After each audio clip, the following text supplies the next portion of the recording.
দেখো আলোয় আলো।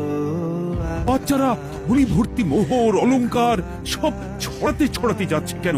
আর গোপালের হাত দুটোই বা ঘাট থেকে বেরিয়ে দুদিকে ঝুলছে কেন? মহারাজ, আর একটা ব্যাপার কি আপনি লক্ষ্য করেছেন? কি কি বলতো? গোপালের দেহ কারা কাঁধে করে নিয়ে যাচ্ছে? হ্যাঁ হ্যাঁ, ওই তো মন্ত্রী, সেনাপতি, জ্যোতিষী আর পণ্ডিত। আসলে গোপালের এই শেষ যাত্রা আমাদের কিছু শিক্ষা দিয়ে যাচ্ছে মহারাজ। এই যে দেখুন, যারা গোপালকে সহ্য করতে পারত না, এখন তাদেরই কাঁধে গোপাল যাচ্ছে।